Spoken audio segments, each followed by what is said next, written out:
Welcome back once again, everybody, to the DreamHack Summer 2013 Day 1 Group Stage 1. We're nearing completion. Danny has 2 games left. They both got Terrans, so I'm excited for them. They both have Terrans. The first game we're going to be showing you is Ret, Liquid Ret, versus Property Sjow, and Terran versus Zerg. Not bad, not a bad game. Not a bad game. No, not at all. I'm expecting some gritty play out of Ret. And at a Sjow, I feel probably, I don't know, most Terran players really haven't been deviating from the norm that much lately, aside from occasionally getting a couple of extra barracks instead of a 3rd command center, but even that hasn't become crazy popular. Yeah, I mean, with Sjow, I really haven't seen his play style. I mean, he hasn't been in the big spotlight for a long time. He's played in some small online cups and whatnot, and I haven't had the opportunity to watch these small cups, so I have no idea what to expect from him. Zero idea. What I do know of him in the past, though, was always an aggressive player. Wasn't the fastest of players, but he was very precise with his strategies. Very clean cut. Didn't make that many mistakes. And we'll see what he's going to bring today against such an opponent like Liquid Ret. Yeah, it's definitely going to be interesting to see, especially starting with this map and spawning in the bottom left position of a map that is Neo Planet S. We have our red Zerg player coming in for Team Liquid. It is Ret.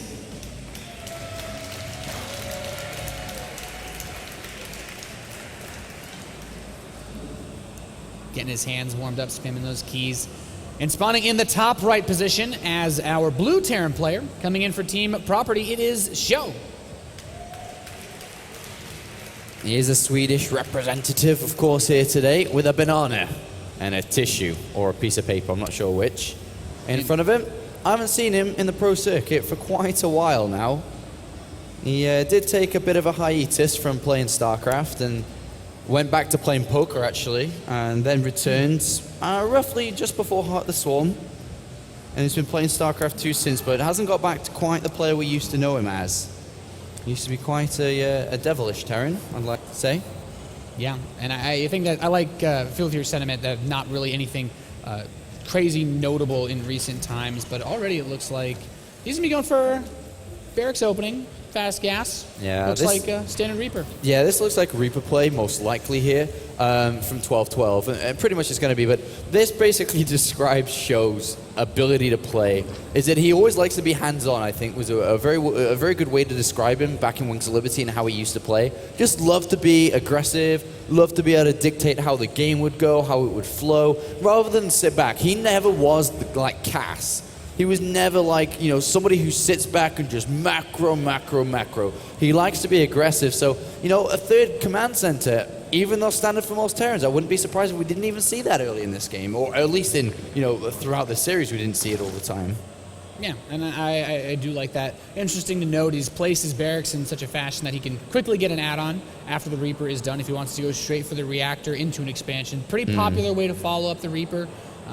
We do see a good number of Terran players either choose to go for the 2nd Reaper as well, so he does have options available to him. Ret gets the scout off, though, and Ret actually opened up with gas this game, so he doesn't want to take any unnecessary risks either. Yeah, and not just that, too. He also has the option to go super aggressive with it as well, if he dare chooses. I mean, Neo Planet S, quite a small map. Could see something coming out from him. But Ret does scout the command center coming down. There's the only one Reaper, as it was a reactor behind it, is going to make its way across the map here. Mostly this Reaper, it isn't really to do damage in terms of getting drone kills or not. It's to kind of keep tabs on the opponent and know exactly what he's doing. For example, this Reaper's going to go in, he's going to see the gas down the south side, see Zerg and Speed beam mine. If he gets a drone kill with a single Reaper here, I'd be very surprised, and it looks like he is going to pick up one. Yeah, nice pickup. Actually gets a... So close for a 2nd one, but nothing just yet. There's not too many Zerglings here, and the Queens weren't out to zone him. But, you know, it's like you said, you want to get the information with the Reaper. He knows about the speed. He knows about the gas being mined. And I feel like this is kind of an interesting way to look at it because Sjow might say, okay, well, Ret, one of the more known players, he's known for being greedy. He's known for going for very overly economic styles, and he's trying to be cost-effective with this Reaper. But now when you see this kind of opening from your opponent, you say, okay, is it just speed? He did have a drone mining. Was there anything perhaps a bit more extreme that he'd be looking to get into? I don't know. I mean, it's Ret, right? I mean, is he going to get into anything extreme here? That's, you know, something that we wouldn't really expect from him too much. But he is capable of it, though. That's the scary part of it all. This Reaper knows by the 6-minute mark, Zergling speed is going to be done. So he either goes in, scouts for one last time, or he wants to get the hell out of there, otherwise he's going to lose his life. Look at that. Just how we kind of expecting Sjow to play. The funny thing is, though, with this armory going down, he didn't see the second gas, which is going to be very, very misleading here for Rhett, who loses an Overlord, goes in and probably says, yeah, there's a third command center down there. Great. Time to drone. But in reality, there's an armory, and we're going to be seeing Hellbats coming in. He's got no idea about it. This could be quite devastating for Rhett. He could lose multiple drones. Yeah, and Zergling's going to put some forward pressure. He's going to see the bunker, though, and, you know, he sees the regular Hellions. Nothing that would trigger, like you said, him to believe that big aggression can be coming. He is going to start a Roach Warren, though, which is a bit more interesting to see. He's going to have the defensive capabilities to defend this. It's just whether he has roaches out or not is the real question, exactly. right? How many? Where are they? But that's the nice part of Sjow's build. Because he took the gas at 12 supply and never took out of actually mining gas, he was able to afford the factory, armory, and starport at a decent time without having a second gas. So it's actually quite a nice setup, a nice build. Has a bit of mine trickery built into it as well. But we'll see if Rhett's going to fall for this, as he does have a Roach Warren and a Baneling Nest coming down. And I think we're going to see a flurry of roaches coming in here, and he's just going to go for it, I feel. Yeah, and I mean, he's going to have to hold his attack off first, though, losing pretty much all of his Zerglings here. These Hellions now diving into the main base, and Sjow possibly going to be able to pick off a couple of drones. He's already gotten a few. Nothing game-ending or super crippling just yet, but he's going to be able to pick off a few more towards the gas. That Roach production, as you mentioned, has started. The drones going back to mine, actually get a couple of big hits here. Rhett needs to be a bit careful, picking out even more drones, and I feel like Sjow made those couple of Hellions pretty cost-effective. He's severely lowered that drone count for our Liquid Zerg. He's knocked him down to 22 drones. He's got a Hellbat drop on the way. The big thing now, if Sjow wants to win this game, and to be honest, I'd almost go as far as say it's an upset, because Rhett's a Premier League player in the WCS. Sjow hasn't even qualified for Challenger League. He needs to set up a defense. Additional bunkers coming down. He saw the Roach One, he saw the Baneling Nest, but has he clicked inside upstairs that what he saw means what is coming? Because he hasn't got enough defense back at home yet, I don't think. Well, I mean, it depends on how many Banelings he makes. If he makes Banelings, what he commits. The Hellbat's doing quite a bit of damage in the main base. Needs to be careful with that medevac. The Queens are trying to focus it down. He will be able to pick it off, but those Hellbats can actually fight pretty damn well hand-to-hand combat with those Queens. But like you said, as far as the defense goes, he does have the wall. He has the bunker behind the wall. He actually needs to put one more depot to completely close it off. But the economy that he lost, how much can he actually afford to invest into this? If there's a full supply depot wall, 6 Banelings, that's not going to touch that bunker. I know, it's really funny because look at this assault. It's very, very silly.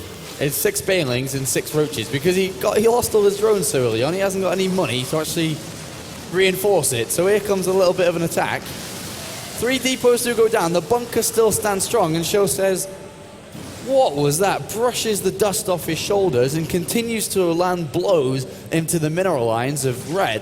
And Sjow has taken a 20 supply lead. He's taken the game. Good game called by Rhett. And wow, what a surprise that was. I mean, I thought this would be a 2-0 for Rhett. Like straight up, straight easy. It was definitely pretty interesting, but I like your point that you brought up about how he's going to play a little bit more towards that 2-base style, at least from experience with his previous games. Rhett, maybe not anticipating that so much. He did go for the Roach One. He did get the Baneling Nest. Was it based off of the assumption that maybe he was going to go for the 3rd command center? Yeah. Maybe he wanted to drone the 3rd up and then get those out? So many questions, but even then I think it started with those Hellions doing so much damage. A little bit of just the tiniest sloppy mistake from Rhett can cost you the game like that when those Hellions dive in. That's right, man. You've got to be so careful. I mean, Hellions darting in, Hellbats flying in, mine making their way through, whatever it is. Rhett, though, look at that face. That's not a face you see too often from him. Looking kind of, I don't know how to describe that. He's kind of angry yet focused, yet tired. Like, a bit of everything in there by Rhett. Yeah, you definitely see on his face he wasn't anticipating losing that game. Yeah. At least not in the fashion that it happened. So I think the next map probably not going to be as small. I think we have actually Star Station lined up. So if Rhett wants to play a bit more of his standard greedy play, he's going to be able to do that. Maybe he'll be able to not get the gas as early. Of course, there still could be a Reaper play in that regard, but he's going to be more in his element, I think, on a map where it's a bit more difficult to get those Hellions in that easily. Difficult to get the Hellions in, but easier to get Hellbats in because there's so many ways around the main base. There's a lot of dead space, and especially because the usual third base that a Zerg player is going to take, or any player on this map is going to take, is in that triangular position that points to the middle of the map. We've seen players like MVP who opens Hellbats, Hellbats, Hellbats, and then with a couple of Hellbats Marauders finish off that third hatchery, and the game's over right there and then. So Red's going to have to be very careful. It showing some dangerous form here.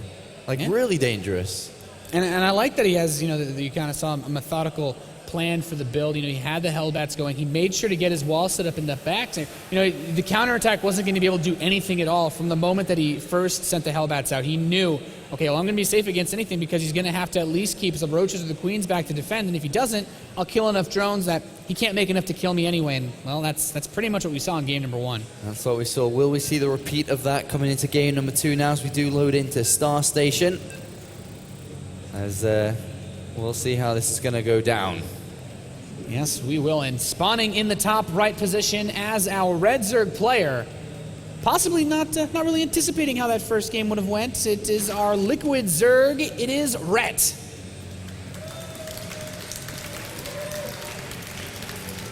Here we have our shot of our other player, our Terran, who did take game number 1.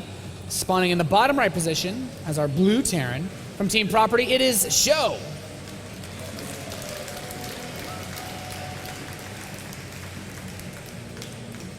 He's got a Coke to share with somebody.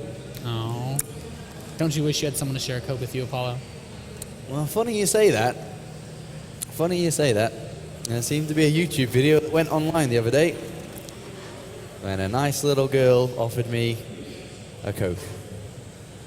Did you ever get it, though? No, that's the funny thing, not yet. Yeah, well, there you actually, go. she was here before and she disappeared without giving it. I don't know why. Well, I've got to get a pic with my bottle of Coke. Well, maybe Sjow can hook you up. Maybe he can commit and actually go through with it, though. But does he have the bottle that says my name? I'm sure there's a lot of Sharpies in the area. You can edit it.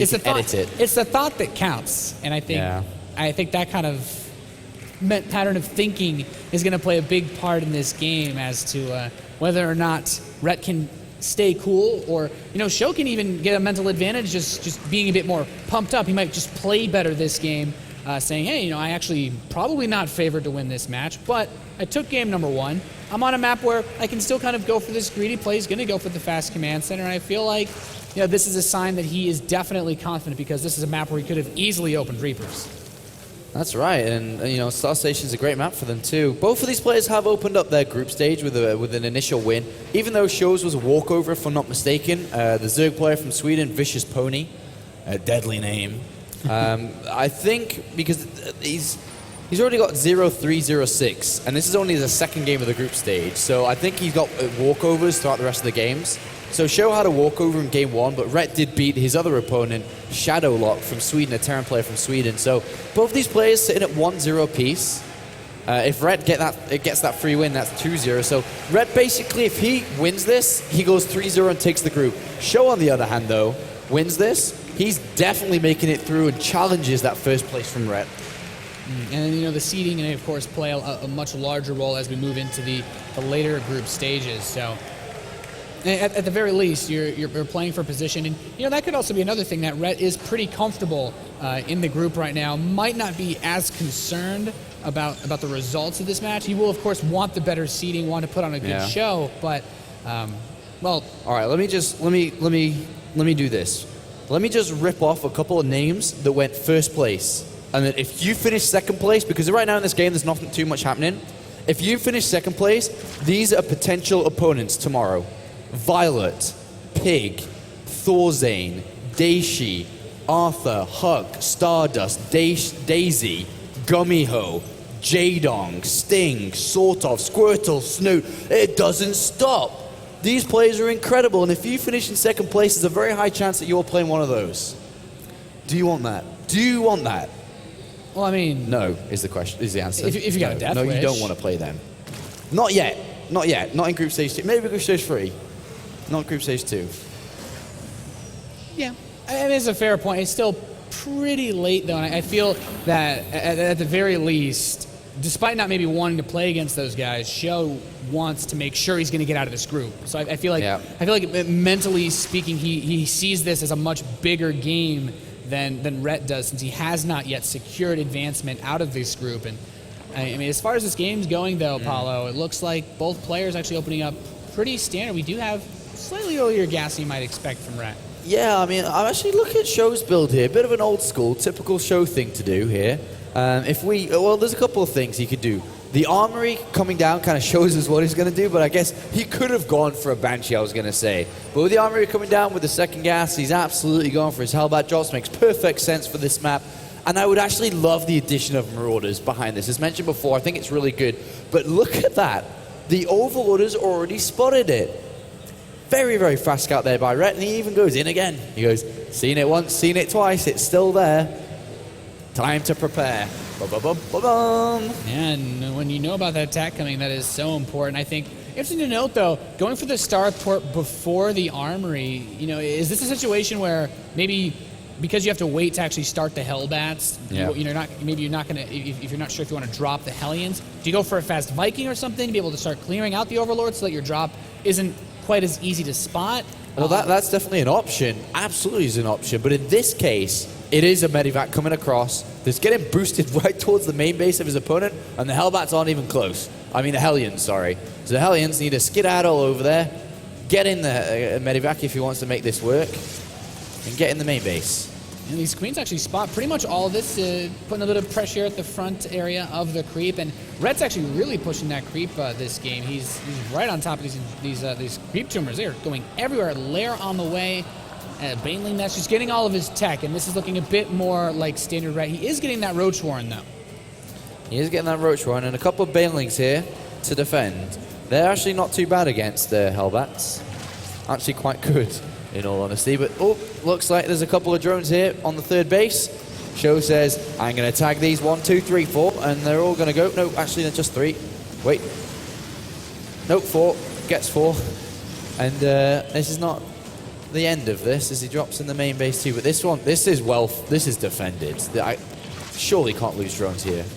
Yeah, he has a Spine Am, the Spore with the Queen. The Hellbats drop, but not really onto anything. The Banelings immediately clean that up. The Hellions got a bit of a scoop and score on the third base with those drones. Actually going to dive in again, maybe able to get at least 3 more so far. And he's actually been doing pretty damn well with this Hellion harass. He's losing them, of course, but as far as the drone count goes, he's keeping it even enough that he's not getting a huge advantage, despite the fact that Sjow has been getting his third command center much later than we often see from Terrans. In all honesty, if you don't lose the Medivac, and you lose Hellions or Hellbats, and you don't do anything, it doesn't really matter. Because if you land the next one, then you're a winner. If you miss and then you land another one after that, then you're a winner. As long as you get a good hit down, and this one's not bad, just one drone, could have been better. Boost away to the natural is probably the best idea here, but on the natural, there's already a Spore waiting. Yeah, I really like the job that Rhett's been doing at zoning these out. He hasn't lost too much of the Hellbats, but that's where the Hellions, being able to maneuver around a little bit, can be quite effective. We actually have Marauder production for Sjow. Yes. He's got quite a few Hellbats, and it looks like he wants to go for a bit of a 2-base. He could go for some sort of 2-base timing with this as he takes his third base. Could possibly play defensively, but I feel like his composition right now, pretty strong. He's getting the Widow Mines, and maybe he could go for some multi-prong aggression utilizing this drop play. But you know what? The other side effect of this, he's just now starting his 1-1. Yeah, he's just not starting his 1-1, and that's kind of bad if you compare to the melee upgrades coming in. But 16 Roaches with Roach speed are about to enter, 20 are about to enter the field. That's enough to run over this third base at the moment. Yeah, there's Marauders, but there's only 4 of them. And there's 20 Roaches. If my math serves me correct, that's 4 Roaches to a Marauder. No, 5. 5. I mean, 5. Marauder's going to be pretty good sometimes. He's got the Hellbats with support. He's going to go for that forward pressure. There's no base on the right side, though, which is kind of interesting. The Hellbats are going to dive in towards that third. Not too many drones there for them to pick off, but at the same time, delaying the creep, I think, is really important. One thing to note, though, he's only got 1 medevac with this army, so he can't actually lift everything up to retreat. He's going to leave a lot behind him. 4 Hellbats and Marauder Marine. He's going to lose that for pretty much 2 creep tumors. He needs to buy time right now. This drop needs to bring the army back. That Show's ideal situation right now. The ideal scenario is come home, come defend, and it's working because the units know that it's not working. They've changed their mind. They're going to go down an assault, and this is problematic for Sjow because he doesn't have enough to defend this third base. At this moment, 8 Banelings are being morphed, 22 Zerglings are coming in. Sjow needs more time, and I don't think he's going to get it. He wants 1-1, he wants combat shield. How well are these mines going to hit? 2 roaches are going to detonate 1. Oh, he wastes 2 mines. There's too much here, surely too much. Yeah, he's baited out a lot of those Widowmine hits. The SPs are going to try to repair that bunker, but the Roaches aren't even focused on that. They're getting right on top of the Bioforces. The Banelings are going to run in and say hello to these SCVs, able to shut that bunker down, no problem. He's going to just lift up his units and try to evacuate here. That 3rd command center is burning. At the same time, the depots were not lowered at the natural expansion. Zerglings are going to be able to run in straight to the main and try to get some more hits off. Sjow might be able to hold on to the main base area for now, but these SCVs all have to be pulled out of the natural to basically act as a human wall to try to stop them from getting into his base. And Rhett is doing a ton of damage, 140 supply to 64, Apollo. That was a toilet tissue wall there that got sprayed with a water gun because it immediately disappeared. As we can see, this is just carnage. Everything's dying. Sjow's pulling all his SCVs off. Even if he manages to defend, he has no SCVs left, and the game's going to be over. He has nothing. It's down to 40 supply, and Rhett is going to equalize this series up. GG. Liquid Rhett takes map number 2. And we're going the distance. We're going to map number 3. Pretty solid game. That was a game that Rhett needed as far as the setup goes. He didn't have to play quite as volatile of an opening as we saw in Neo Planet S. So I feel like that's what he needed. A bit of a refresher. He took a bit of damage from the Hellions. The Hellbats, though, he defended those, and those are really the powerhouse of the aggression. And despite killing off a few units, later upgrades hurt Sjow, as well as that 3rd command center. He never really got a big lead from the damage that he did, just kept things even. And, well, in an even situation, we saw Rhett take that game. Yeah, I mean, as a Terran player, like we saw Sjow just accomplish there, well, not really accomplish, it's what he didn't accomplish, I suppose, is with these Hellbat drops coming in, it is okay to lose them as long as you get one that does the significant damage. But he never really hit a big blow. It was always 1 to 2 drones, maybe 3 there, then 1 here. And Rhett was like, all right, defend, kill. Like, that was his game plan. It was defend across and then just all of a sudden come out and finish the game.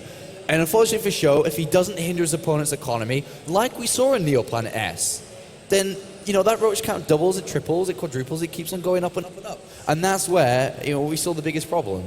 He couldn't defend. And I think another point that we brought up as his army was being chased away from the east side of the map was he only had the 1 medevac available for the Bioforce. Now, he tried to get Rhett to come back. He's like, okay, I'm going to drop into your main base. Imagine if he had 2 of those other medevacs that he lost earlier. He drops, you know, those 4 Hellbats with the Marauders. Rhett has to do something about that. He can't just ignore that and just run straight to the 3rd base. Otherwise, he'll take a ton of damage. He has a much better chance, at least, of pulling Rhett back. Yeah, I mean, if we look at the actual builds from Sjow, was Starport over Armory First a better decision? Did it really give him anything? He just slowed everything down, right? He didn't really use that medivac efficiently. He didn't get a Viking or anything. So ultimately, his build was a little bit twisted there that slowed him down. So got to change things up if he wants to be able to get this win. If he does, then he could look at first place in this group, avoiding all those players I mentioned earlier. If not, then Liquid Rhett's going to take that title. We're about to find out who's going to grab it. Belshir Vestige is going to be this next map. Quite excited for this one. I really thought it would be 2-0 for Rhett. And now we're going into game 3. Can the Swede do it? Is he back? Is he back in Heart of the Swarm? Is he back to how he used to be? Well, I mean, as you say, it's a little bit of questionable decision-making that we saw in the last game. We're going to have to find out. I mean, this is a map where you can play the macro game as Terran if you want. We can see the same exact style that he played on Star Station. However, he can still go for the more aggressive play that we saw in game number 1. There's a lot of options on Belshir Vestige. I will say, though, if Rhett wanted to be aggressive, this would be a map to do it. I don't quite think he's going to change it up too much, though. And, well, spawning in the top left position of this map, that is Belshir Vestige, we have our red Zerg player coming in for Team Liquid, currently tied 1-1 in this best of 3. It is Rhett.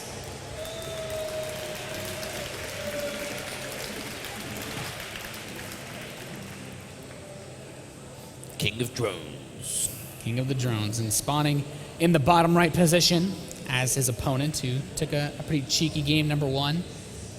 From Team Property, our blue Terran, it is Sjow.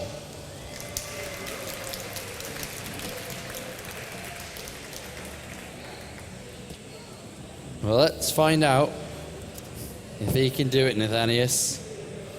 That Coke, it's lost its lid. He needs that caffeine, he needs that sugar. He needs that rush. To propel him. Man, it's getting late. It is getting late here. But my parents always told me no caffeine after 10 p.m., Nathaniel. Did your parents play StarCraft, Apollo? No. There you have it right there. There's the answer. That's where the truth lies. Caffeine fuels the dreams of those who follow esports. Actually, I've been working on a non-caffeine casting marathon. I haven't had any caffeine all day. No, actually, that's a lie, because I had a coffee with breakfast. But apart from that, that doesn't count. Coffee with breakfast doesn't count. I don't know if you can. I don't know if you can swing that one. But I can swing anything, man. Good to know. But we have the command center first play here again from Sjow. This time he's kind of walled off his main base though, and it looks like Rhett could be going for an early gas. What do you think as far as the setup here goes? It's a bit of a greedy play going for the hatch gas pool. Well, hatch gas pool, to a certain extent, yes, it's greedy. Versus one specific build, that's the 2-Rex. And, you know, he's taken that gamble that he hopes it's not coming. It's not an instant loss. It still is defendable, but it puts him in a bit of a worse position than he would do if he didn't have the gas first. But with going gas, he gets the Zergling speed really early, and it's going to be finished before the 6-minute mark here. It's going to be like around 5:30, which is quite fast. And that allows him to deny scouting from his opponent really early, because Zergling speed's there. He can't do anything, can't see anything. And then he has the option to be aggressive from this point. You said it yourself, you know, Belshir Vestige, definitely a map where we could see aggression from Red. Yeah. Especially if it's hidden well. As a Terran player, it's so hard to wall off the natural area. Even something as simple as a big speedling attack. You just try to run in 20 or so, and there's only 2 or 3 Marines in a bunker because you're going straight for the Hellions after the expand. You know, Zerglings get a surround before your SCVs can get there in time. That's it. You could just lose your natural right there. Oftentimes, Terran players won't even have the supply depot set up in the main base, so it does look like Sjow will be building that. But you know, even having the natural forfeited very early on can cause a big problem. That bunker, it's not in the greatest position ever as far as Sim City goes until he gets some supply depots around it. Yeah, and it's like you said, there's a lot of supply depots that have got to go there. Ideally, I don't mind 3rd command centers being put in the wall. It actually is not too bad, but we see a 2nd gas being taken by Sjow, so he's probably just going to maybe change his build-up, maybe go for the armory first, and then the starport this time. Just change it up, maybe make his build a little bit more lenient. But Red's taken a 3rd. This isn't a sign that he's not going to be aggressive. He definitely still can be.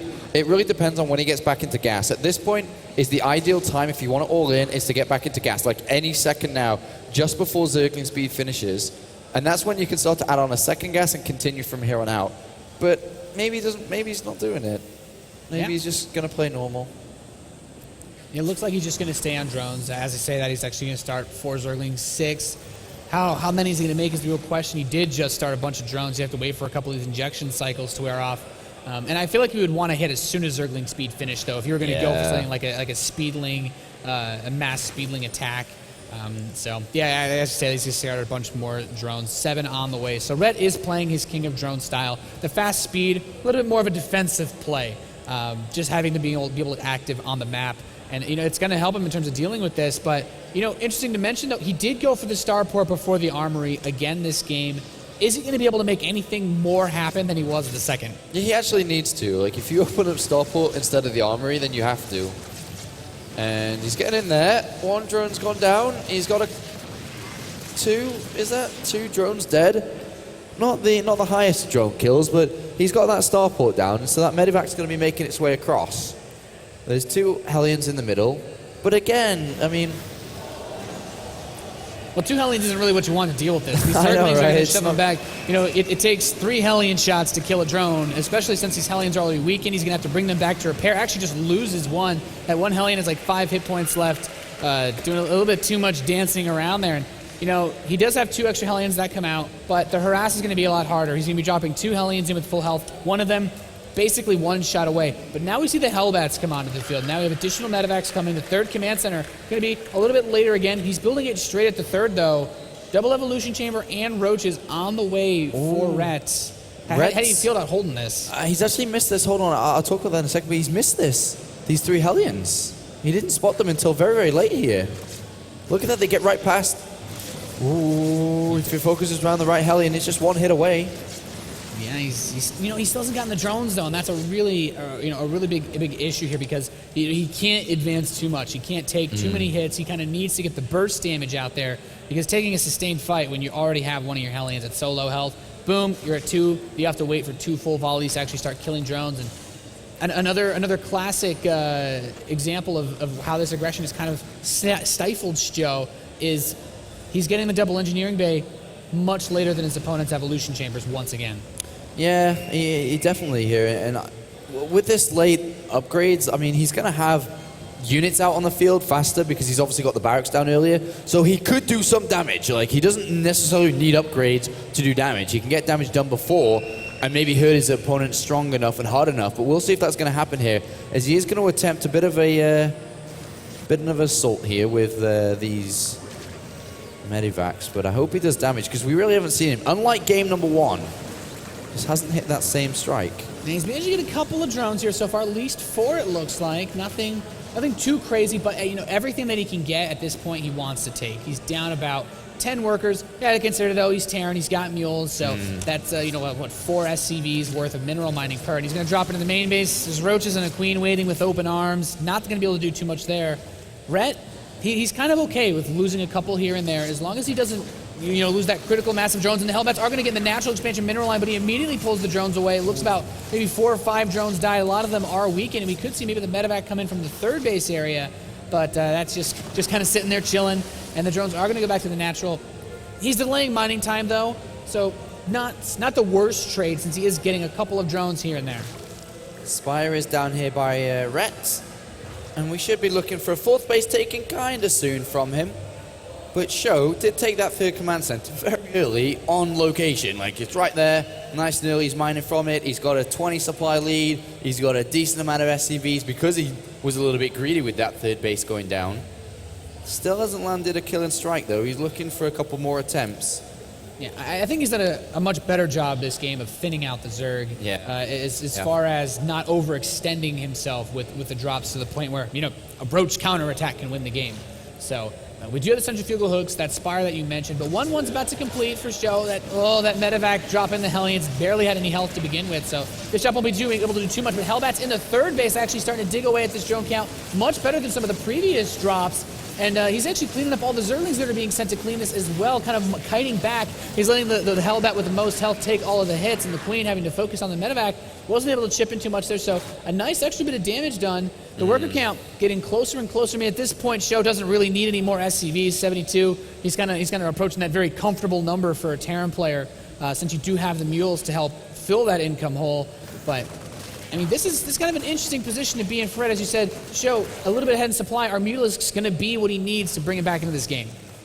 I'm looking at Rhett, and I'm like, why doesn't he have anything, really?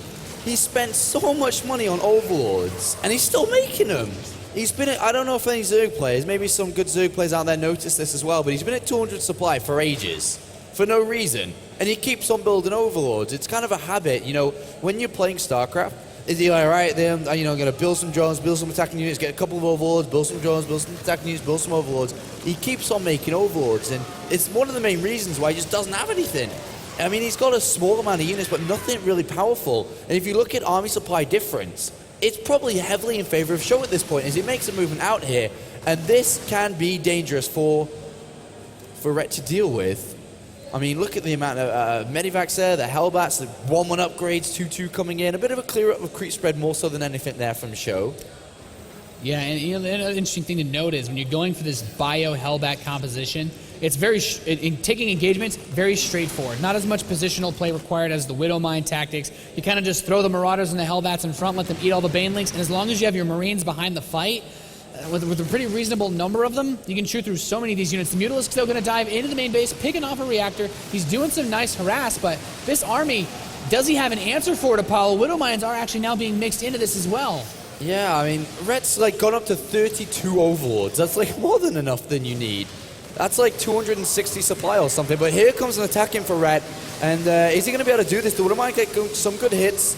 But Sjow, with the amount of units he still has, and if he reinforces this properly, he's going to keep on attacking here. Ret could be in trouble. He's got a lot of Zerglings. I mean, yeah, a lot of Zerglings coming in. 2-2 is about to finish, though. That, ideally, those units should be going to the main base. The reinforcements for his natural going towards the 4th. And if he does that properly, then he actually can bring Ret down here. The Medivacs are going off to the main base perfect. If he has enough Marines, enough units, enough production, he needs to get to the 4th.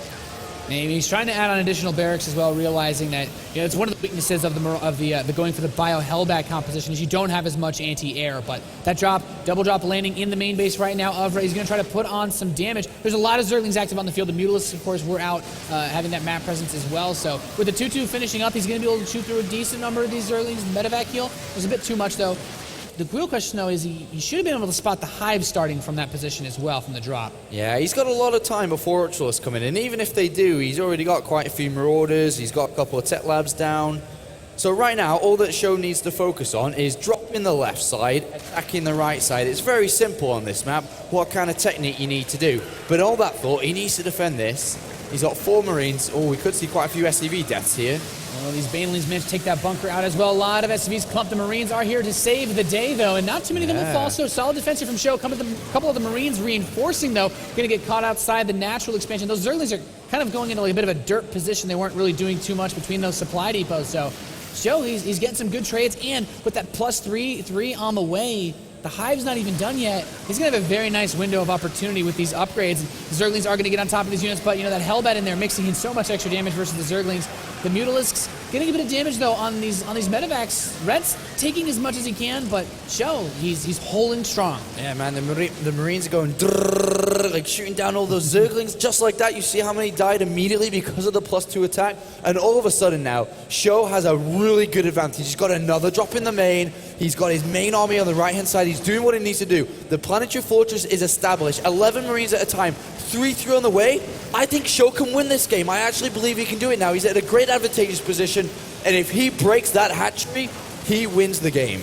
And at the same time, he actually just killed off the Ultralisk Cavern that was morphing in. He's pressing in towards this 4th base, as you stated. The Mutalisks are going to come in. He's going to try to use the Banelings as well. Just clean up all the Marines, and then let the Marauders get cleaned up by the Mutalisks. There's not really too much anti-air here. There's a Planetary Fortress. Ooh, the Widowmine's actually getting some great hits off on these Mutalisks, but with the regeneration, it's not quite enough. The only thing is he could kind of force an engagement, and these Marines actually getting on top of these drones in the main. Sjow is just everywhere right now and doing a great job at defending at the same time. That's all he needs to do is keep up what he's doing. Just keep on doing the same thing. Gather all the units on this side, drop the main base, attack the right. That's the pattern, that's the rhythm he needs to get into, and he could bring this game down. The problem is, if Ultralists come out and the upgrades connect, that's when things start to go a little bit sour. But he's got such a large window to hit this. I'd be very surprised if he wasn't able to win this game now. The distractions on the left-hand side, the main force on the right, and he's going to break this hatchery. Ret's income is about to just drop right down here, and he's going for a counterattack. He knows he's in trouble too. Well, the problem is even if he killed this army, though, you look, Ret, he's not maxed. 141 supply. He can't really produce too much. That Ultralisk Cavern that was sniped off, it's just about to finish now that it was rebuilt, but there's so much money in the bank for Sjow, almost making over 2,000 minerals, 1,500 gas. He can replace this army as much as he needs to, at least, versus the economy that's available for Ret. Yeah, this is looking really, really good for Sjow now. He's just marching forward, going to pick off the 3rd base. He's got a few Mutalisks to deal with. He's got a turret there. He's got Widowmines, Marines in the main base. Not a huge problem, but the Swedish player from Team Property is about to bring down a WCS Europe Premier League player here. This is a massive victory for him, considering he's not even in the WCS League at all. He's not in Challenger League, he's not in Premier League. GG, Sjow's able to do it, taking him down 2 wins to 1, and I consider that a victory for the Swedish player there.